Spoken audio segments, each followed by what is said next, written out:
नमस्कार, मैं हूं आपका दोस्त और होस्ट सौरभ मिश्र और आप देख रहे हैं सौरभ की स्टोरी।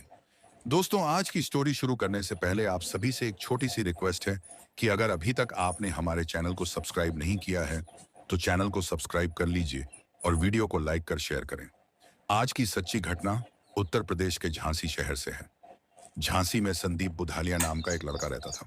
संदीप एक पढ़ा लिखा युवक था और उसके परिवार के सभी सदस्य भी अच्छे खासे पढ़े लिखे थे। वह एक अच्छे परिवार से था। पढ़ाई पूरी करने के बाद संदीप को जल्दी ही एक अच्छी नौकरी मिल गई। वह मेडिकल रिप्रेजेंटेटिव के तौर पर काम कर रहा था और इस नौकरी से उसे अच्छी कमाई हो रही थी। जैसे जैसे समय बीतता गया, वह अपनी नौकरी जारी रखते हुए शादी के लिए उपयुक्त उम्र तक पहुंच गया और तब तक वह आर्थिक रूप से भी स्थिर हो गया था। इस वजह से संदीप के माता पिता उसकी शादी करने के बारे में सोचने लगे। उसके बाद संदीप के परिवार ने उसके लिए एक अच्छी लड़की की तलाश शुरू कर दी। जब वे एक उपयुक्त लड़की की तलाश कर रहे थे, तो एक लड़की के पिता के पास संदीप के लिए शादी का प्रस्ताव पहुंचा। लड़की के पिता का नाम संजीव त्रिपाठी था और वह मध्य प्रदेश के टीकमगढ़ जिले में रहते थे। संजीव की बेटी का नाम सोनाली था। उस समय सोनाली की उम्र भी शादी लायक हो गई थी और संजीव एक ऐसे लड़के की तलाश में थे जो अच्छी नौकरी करता हो, उनकी बेटी को अच्छी जिंदगी दे सके और एक अच्छा जीवन साथी भी बन सके। जब सोनाली के माता पिता को संदीप का शादी का प्रस्ताव मिला, तो उन्होंने उसके बारे में जानकारी जुटानी शुरू कर दी। संदीप के बारे में सब कुछ पक्का करने के बाद उन्होंने अपनी बेटी सोनाली की शादी संदीप बुद्धालिया से करने के लिए हामी भर दी। दूसरी तरफ संदीप का परिवार भी सोनाली के बारे में जानकारी जुटा रहा था। दोनों परिवारों को जो मिला, उससे संतुष्ट होने के बाद उन्होंने संदीप और सोनाली की शादी के लिए पूरी तरह से हामी भर दी। 27 फरवरी 2017 को संदीप और सोनाली की शादी हुई। उनकी शादी बड़े ही धूमधाम से हो गई और शादी के बाद इस जोड़े ने अपने जीवन का एक नया अध्याय शुरू किया। शादी के 3 साल बाद यानी 2020 में सोनाली ने एक बेटी को जन्म दिया। बेटी के जन्म के बाद सोनाली बेहद खुश हो गई। वह अपना ज्यादातर समय अपनी बेटी के साथ बिताना पसंद करती थी और उसका अच्छे से ख्याल रखती थी। जैसे जैसे समय बीतता गया, सोनाली की बेटी थोड़ी बड़ी होने लगी। 14 फरवरी 2025 को वैलेंटाइन डे के दिन सोनाली के मामा के बेटे की शादी थी। शादी मध्य प्रदेश में होने वाली थी। सोनाली ने अपने पति संदीप को इस बारे में बताया और उसे शादी में साथ चलने के लिए कहा। हालांकि संदीप ने सोनाली को शादी में शामिल होने की अनुमति दे दी, लेकिन उसने खुद जाने से इनकार कर दिया। इसके बाद सोनाली अपनी 4 साल की बेटी के साथ शादी में शामिल होने की तैयारी में जुट गई। क्योंकि शादी 14 फरवरी 2025 को होनी थी, इसलिए सोनाली 12 फरवरी 2025 को अपनी बेटी के साथ झांसी स्थित अपने घर से निकल पड़ी ताकि वह जल्दी टीमगढ़ पहुंच सके। लेकिन उसी दिन उसके चाचा के बेटे की शादी थी, इसलिए संदीप ने सोनाली को फोन कर जल्द से जल्द घर लौटने को कहा। जब सोनाली ने इसका कारण पूछा, तो संदीप ने कहा कि वह बाद में बताएगा, लेकिन अभी उसे तुरंत घर आने की जरूरत है। इसके बाद 16 फरवरी को सोनाली अपने पति के घर झांसी लौट आई। घर पहुंचकर सोनाली अपने पति से मिलती है और कुछ देर बात करने के बाद दोनों अपनी बेटी के साथ रात को सो जाते हैं। लेकिन अगली सुबह यानी 17 फरवरी को जब संदीप उठता है, तो अपनी पत्नी सोनाली को देखकर हैरान और डरा हुआ होता है। तभी संदीप ने सुबह सुबह पुलिस को फोन किया। उसने फोन पर बताया कि उसकी पत्नी ने घर में आत्महत्या कर ली है। यह सुनकर पुलिस कुछ ही देर में संदीप के घर पहुंच गई। घर में घुसकर जब सोनाली को देखा तो वे भी चौंक गए। दरअसल उस समय सोनाली का शव पंखे से लटका हुआ था। पुलिस ने फिर शव को पंखे से उतारा और पोस्टमार्टम के लिए भेज दिया। संदीप बुधालिया ने पहले ही सोनाली के माता पिता को फोन पर घटना की जानकारी दे दी थी। अपनी बेटी के बारे में यह जानकर वे बहुत दुखी हुए, लेकिन जल्द ही वे भी वहां पहुंच गए। संदीप और सोनाली की शादी को सिर्फ 7 साल हुए थे और सभी हैरान थे कि शादी के 7 साल बाद सोनाली ऐसा कदम क्यों उठाएगी। लेकिन पोस्टमार्टम रिपोर्ट आने से पहले ही पुलिस ने संदीप से पूछताछ शुरू कर दी और उसने सुबह जो कुछ भी देखा था वह सब बता दिया। हालांकि संदीप का बयान सुनने के बाद पुलिस को हैरानी होने लगी कि आखिर कोई अपनी जान क्यों लेगा, और माना कि इसके पीछे कोई वजह जरूर होगी। इसके बाद पुलिस ने सोनाली के परिवार से भी पूछताछ की और उन्होंने अपने बयान दिए। पूछताछ के दौरान सोनाली के परिवार ने पुलिस को बताया कि जब से संदीप बुधालिया और सोनाली की शादी हुई थी, तब से संदीप उन्हें दहेज के लिए लगातार परेशान कर रहा था। दरअसल भारत में दहेज प्रथा एक ऐसी प्रथा है जिसमें दुल्हन का परिवार शादी की शर्त के तौर पर दूल्हे के परिवार, उसके माता पिता और रिश्तेदारों को टिकाऊ सामान, नकदी और चल या अचल संपत्ति देता है। सोनाली के परिवार ने पुलिस को यह भी बताया कि जब 27 फरवरी 2017 को दोनों की शादी हुई थी, तब संदीप ने उनसे दहेज के तौर पर लाखों रुपए लिए थे। लेकिन इसके बाद भी वह हमसे कार की मांग कर रहा था और जब हमने उसे दहेज में कार नहीं दी, तो वह हमसे नाराज हो गया। इसी वजह से संदीप और उसका परिवार सोनाली को लगातार परेशान करता था। सोनाली के माता-पिता ने पुलिस के सामने संदीप और उसके पूरे परिवार पर दहेज उत्पीड़न का आरोप लगाया। उन्होंने कहा कि शायद इसी वजह से उनकी बेटी सोनाली इतनी परेशान थी कि उसने अपनी जान दे दी। यह सुनने के बाद पुलिस ने मामले की उसी एंगल से जांच शुरू की। क्योंकि सोनाली के माता-पिता उस समय झांसी में थे, इसलिए सोनाली की 4 साल की बेटी अपने नाना-नानी के पास रह रही थी।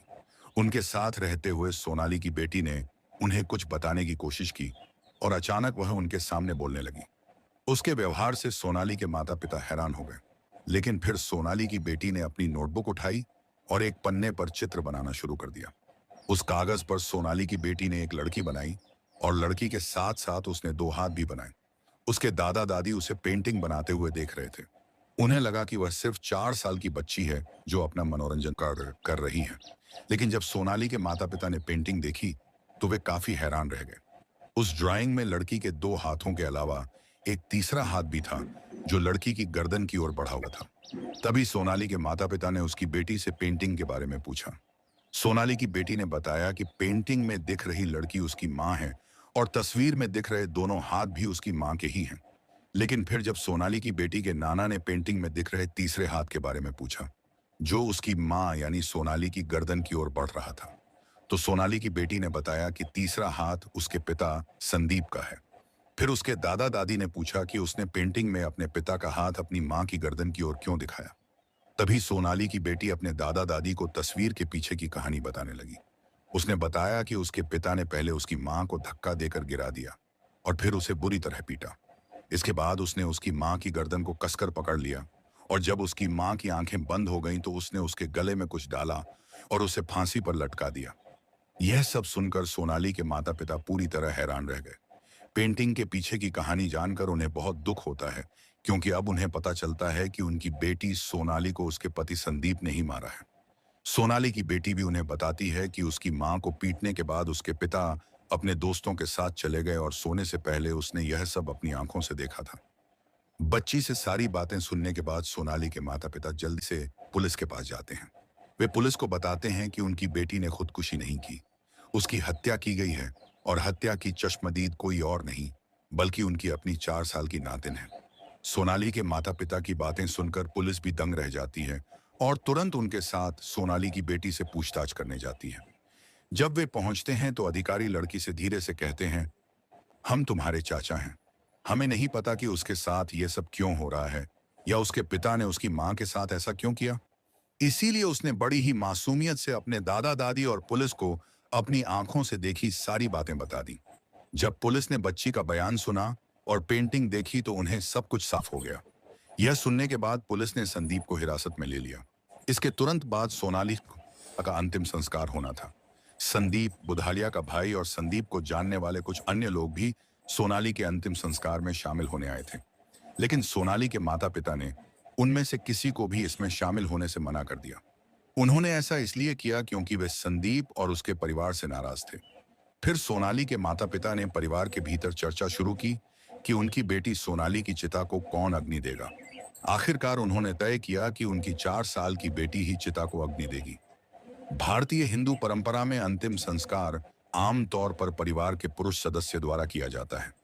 केवल दुर्लभ मामलों में ही लड़की को ऐसा करने की अनुमति दी जाती है, जैसे जब कोई सैन्य अधिकारी शहीद हो जाता है और केवल उसकी पत्नी या बेटी ही बची रहती है। उनमें से किसी एक को चिता को अग्नि देने की अनुमति दी जा सकती है। इस मामले में सोनाली के माता पिता ने यह जिम्मेदारी अपनी नातिन को दी, क्योंकि संदीप ने ही सोनाली की हत्या की थी और इसलिए उसे उसका अंतिम संस्कार करने का कोई अधिकार नहीं था। इसलिए जब सोनाली का अंतिम संस्कार हुआ तो उसकी बेटी ने ही सभी अंतिम रस्में निभाई।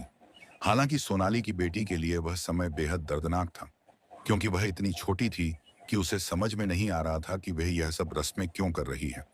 दूसरी बात यह थी कि जब कुछ समय बीत गया और सोनाली की बेटी बड़ी हुई, तो उसे यह जानकर बहुत दुख हुआ कि उसके पिता ने ही उसकी मां की हत्या की है। इसके अलावा जब सोनाली की बेटी ने अपनी मां का अंतिम संस्कार किया, तो मीडिया ने उससे पूछा कि उसने अभी क्या किया है। तो उस समय सोनाली की बेटी ने मीडिया को बताया कि वह अभी अपनी मां का अंतिम संस्कार करके लौटी है। इसके बाद पुलिस ने संदीप बुधालिया से भी पूछताछ शुरू कर दी। पुलिस संदीप से सोनाली की हत्या का कारण पूछ रही थी। संदीप ने पुलिस को बताया कि जब उसने सोनाली से शादी की थी, तो उसने सोनाली के पिता से 2 लाख रुपए और एक कार मांगी थी। उसने कहा कि सोनाली के पिता ने उन्हें 2 लाख रुपए तो दिए, लेकिन कार नहीं दी। इसलिए उसने शादी के बाद सोनाली को परेशान करना शुरू कर दिया। उसने कहा कि उसने ऐसा इसलिए किया क्योंकि उसे लगता था कि अगर सोनाली के माता पिता ने देखा उनकी बेटी को परेशान किया जा रहा है तो वे उसे कार दे देंगे। लेकिन फिर भी उन्होंने उसे कार नहीं दी। सोनाली के माता पिता ने पुलिस को यह भी बताया कि शादी के बाद 3 साल तक संदीप ने इसी तरह लगातार लड़ाई झगड़े किए। उन्होंने पुलिस को यह भी बताया कि जब उनकी बेटी सोनाली ने बेटी को जन्म दिया, तो उन्होंने सोचा कि क्योंकि संदीप अब पिता बन गया है, इसीलिए वह अब उनकी बेटी सोनाली या उन्हें किसी भी बात पर परेशान नहीं करेगा। लेकिन फिर भी संदीप ने लड़ाई झगड़े जारी रखे और इस वजह से बेटी को अपने ससुराल वालों से ताने सुनने पड़े। सोनाली के माता पिता ने पुलिस को यह भी बताया कि जब संदीप उनकी बेटी को परेशान करता था, तो उसने उन्हें इस बारे में कभी कुछ नहीं बताया। उन्होंने पुलिस को आगे बताया कि एक बार संदीप ने सोनाली को बुरी तरह पीटा और उसे आग से जलाने की भी कोशिश की। उन्होंने बताया कि जब उन्हें इस बारे में पता चला तो उन्हें लगा कि संदीप ने सारी हदें पार कर दी हैं और इसीलिए उन्होंने उसके खिलाफ पुलिस में शिकायत दर्ज कराई और मामला कोर्ट में भी गया। लेकिन उसके बाद संदीप और उसका परिवार डर गया, तो उन्होंने हमारे साथ समझौता कर लिया और संदीप ने वादा किया कि वह सोनाली के साथ फिर कभी ऐसा कुछ नहीं करेगा। दरअसल संदीप ने यह भी माना कि उस समय तो वह समझौते के लिए राजी हो गया था, लेकिन उसका लालच अभी भी खत्म नहीं हुआ था। उसके बाद पुलिस ने संदीप से पूछा कि उसने सोनाली की हत्या कब और कैसे की। इसके बाद संदीप बुधालिया ने पुलिस को बताया कि जब सोनाली के मामा के बेटे की शादी हो रही थी, तो उसने उसे भी शादी में आने के लिए कहा था, लेकिन इन सब मुद्दों के चलते उसने मना कर दिया। दरअसल उस समय सोनाली के रिश्तेदारों से भी उसके रिश्ते खराब थे, इसलिए सोनाली और उसकी बेटी दोनों ही उसके बिना ही शादी में चली गई। संदीप ने बताया कि उसने एक बार उसे फोन करके कहा भी था कि अगर तुम जल्दी घर नहीं आई तो मैं तुम्हें इस घर में कभी घुसने नहीं दूंगा। यह सुनने के बाद सोनाली शादी की बाकी रस्में बीच में ही छोड़कर 16 फरवरी को झांसी लौट आई। संदीप ने बताया कि उस दिन जब सोनाली वापस लौटी, तो उसने फिर से दहेज को लेकर उसे झगड़ा किया। जब वे इसी मुद्दे पर बहस कर रहे थे, तो बेटी बिस्तर पर लेटी उन्हें देख रही थी। लेकिन फिर इसी झगड़े के दौरान संदीप ने सोनाली को पीटना शुरू कर दिया और उसे धक्का देकर जमीन पर गिरा दिया। इसके बाद संदीप ने उसका गला घोंटकर उसकी हत्या कर दी। लेकिन जब कुछ देर बाद संदीप का गुस्सा ठंडा हुआ, तो उसे एहसास हुआ कि उसकी पत्नी मर चुकी है। फिर संदीप ने अपनी पत्नी की लाश उठाई और उसके गले में फंदा डाल दिया। फिर उसने सोनाली को उसी कमरे में पंखे से लटका दिया। इसके बाद संदीप ने पुलिस को बताया, मैंने यह सब इसलिए किया ताकि ऐसा लगे कि सोनाली ने खुद अपनी जान ले ली है। उस समय मैंने अपनी बेटी पर ध्यान नहीं दिया क्योंकि वह बहुत छोटी थी और मुझे लगा कि वह सो रही है, लेकिन उसकी आंखें थोड़ी खुली हुई थी और मैंने इस पर ध्यान नहीं दिया। लेकिन आखिर में संदीप गलत निकला और उसकी 4 साल की बेटी ने ऐसा खौफनाक राज खोला कि अगर वह नहीं देखती तो शायद पुलिस को सोनाली की हत्या की गुत्थी सुलझाने में काफी वक्त लग जाता। और तो और, अगर सोनाली की बेटी ने वह पेंटिंग नहीं बनाई होती तो सोनाली की मौत शायद एक रहस्य ही रह जाती। खैर, सोनाली का हत्यारा संदीप अब सलाखों के पीछे है। तो इसके साथ ही सोनाली हत्याकांड यहीं खत्म हो जाता है। आज की स्टोरी आपको कैसी लगी कमेंट करके हमें जरूर बताएं। अगर आप हमें कुछ राय देना चाहते हैं तो हमें कमेंट जरूर करें। इसी के साथ आप सभी से विदा लेना चाहते हैं। कल फिर मिलते हैं एक नई स्टोरी के साथ। तब तक आप सभी अपना और अपने परिवार का ख्याल रखें। स्वस्थ रहें, मस्त रहें। जय हिंद, जय भारत, वंदे मातरम, जय श्री राम।